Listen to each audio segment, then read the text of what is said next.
नमस्कार दोस्तों, मैं रौनक ओझा आप सभी का एक बार फिर एक और नए फ्रेश वीडियो में बहुत बहुत स्वागत करता हूं। दोस्तों आज की वीडियो का टॉपिक रहेगा top 10 companies of India having a huge depth. मतलब आज मैं कुछ ऐसी कंपनियों के बारे में बात करने वाला हूं जिनके कर्ज बहुत ज्यादा हैं, और ऐसी कंपनियों के बारे में बात करूंगा मैं तो आपको उसके चार्ट पैटर्न भी दिखा दूंगा। आपको सिर्फ ये काम करना है कि इनके सारे जो लॉकडाउन के ब्रेकआउट्स आए हैं उसको अवॉइड करना है। उससे पहले कि आप चार्ट परफॉर्मेंस देख के आप एक अच्छा अंदाजा लगा देना कि कोई कंपनी अगर कर्ज लेती है तो क्या उसके स्टॉक परफॉर्मेंस में कुछ वेरिएशन आता है या कुछ डिफ्लेक्शन या फ्लक्चुएशन कुछ भी आता है या नहीं आता है। आपको वहां से एक परफेक्ट विजन मिल जाएगा। अब ऐसे मैं अवॉइड करने वाला हूं short term loan, short term provisions और ट्रेड पेबल्स के बारे में। ये सारे भी लायबिलिटीज में आते हैं, लेकिन मैं long term loan, long term borrowings के बारे में बात करूंगा जो कि एक पूरे कर्ज को डिफाइन करते हैं।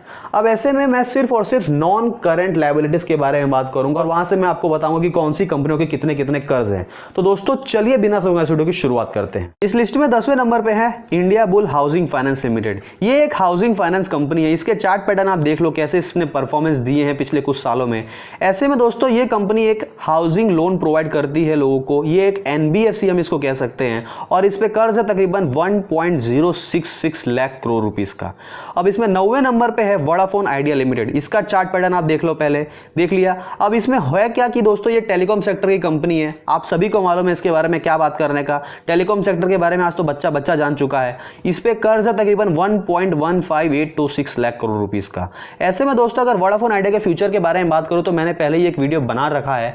ऐसे में हमको ये देखने को मिलता है कि ये कंपनी पैसे तो नहीं कमा रही है, रेवेन्यू मिलता है लेकिन प्रॉफिट माइनस में जाता है। एजीआर का बकाया उल्टा बाकी ही है। अभी अंधाधुन इसको कर्ज चुकाने हैं, उसके बाद अभी 5G का स्पेक्ट्रम खरीदना है, जिसके लिए इसको अंधाधुन पैसा चाहिए। इसीलिए मैं इस पे कोई भी दाव नहीं लगाऊंगा। ये कंपनी से तो दूर रहने में ही भलाई है। अब इसमें दोस्तों 8वें नंबर पे आती है वो कंपनी होगी ONGC।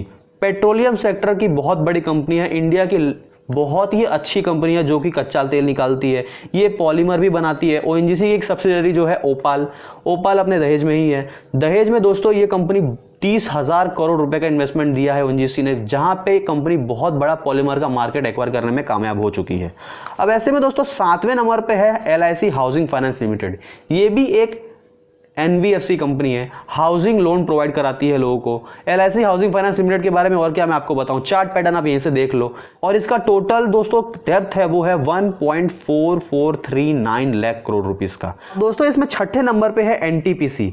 देश की सबसे बड़ी पावर सेक्टर की कंपनी है दोस्तों NTPC। बहुत ही जबरदस्त कंपनी है। इसका चार्ट पैटर्न आप देख लो। लेकिन मैं आपको अभी भी कह रहा हूं कि इसमें हर एक कंपनी के दोस्तों जो लॉकडाउन के ब्रेकआउट्स आए हैं उसको अवॉइड ही कर लेना, क्योंकि ये ब्रेकआउट्स दोस्तों कंपनी की कैपेबिलिटी को नहीं दर्शाते।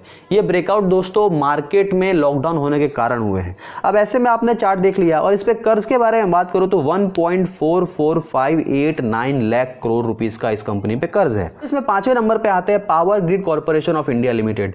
इंडिया की सबसे बड़ी पावर ट्रांसमिशन कंपनी है दोस्तों पावर ग्रिड। बहुत ही जबरदस्त कंपनी है। इसके चार्ट पैटर्न आप अच्छे से देख लेना। अभी भी बोल रहा हूं ब्रेकआउट्स को अवॉइड करना।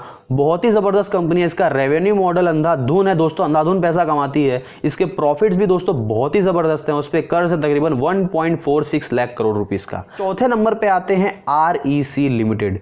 ये दोस्तों एक पावर फाइनेंस कंपनी है। इसको भी हम NBFC के दायरे में ला सकते हैं।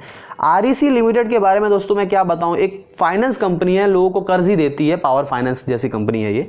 इस कंपनी पे कर्ज है तकरीबन 2.44 लाख करोड़ रुपीस का। अब दोस्तों इसमें तीसरे नंबर पे है Reliance industries limited. Reliance industries limited दोस्तों देश की सबसे बड़ी कंपनी है। बहुत ही जबरदस्त कंपनी है, मुकेश अंबानी जी की कंपनी है ये। और इसके अगर मैं बिजनेस के बारे में बात करूं तो ये कंपनी बहुत ही अलग अलग सेक्टर में काम करती है, जैसे टेलीकॉम सेक्टर हो गया, petroleum sector, petrochemical sector, retail sector, उसके बाद डिजिटल सेक्टर और एंटरटेनमेंट सेक्टर जैसे नेटवर्क 18 हो गया, वो रिलायंस इंडस्ट्रीज लिमिटेड का ही है।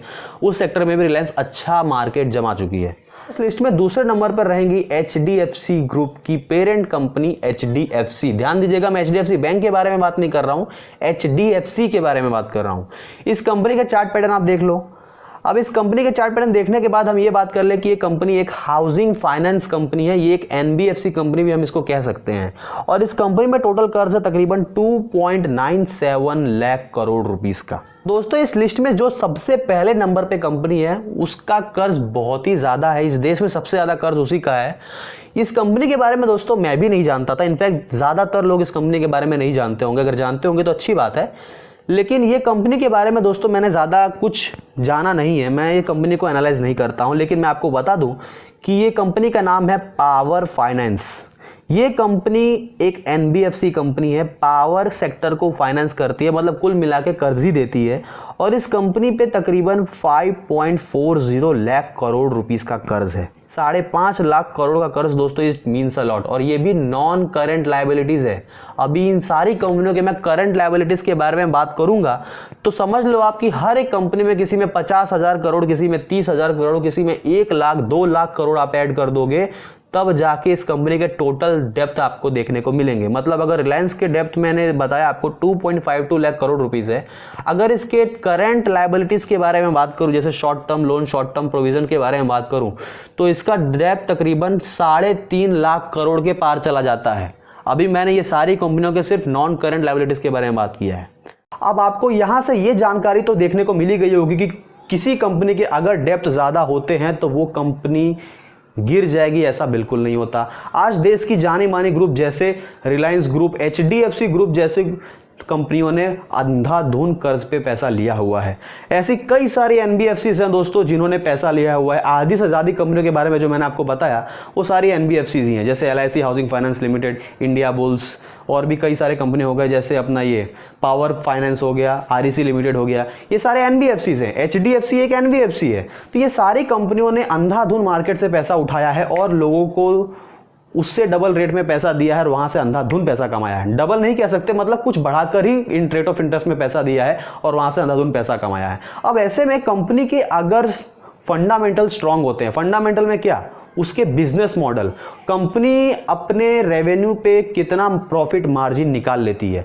मतलब कंपनी की अगर प्रॉफिट मार्जिन ज़्यादा है और कंपनी के मार्केट साइज ज़्यादा है तो ये सारे लोन से कोई फर्क नहीं पड़ने वाला है। क्योंकि आज दोस्तों डेब्ट टू इक्विटी रेशियो 0 से कम होता है तो वो कंपनियों के लिए अच्छा होता है, लेकिन अगर 0 से ज़्यादा होता है तो वो बहुत बड़ा रिस्की होता है, और जो वोडाफोन आइडिया के साथ हो रहा है।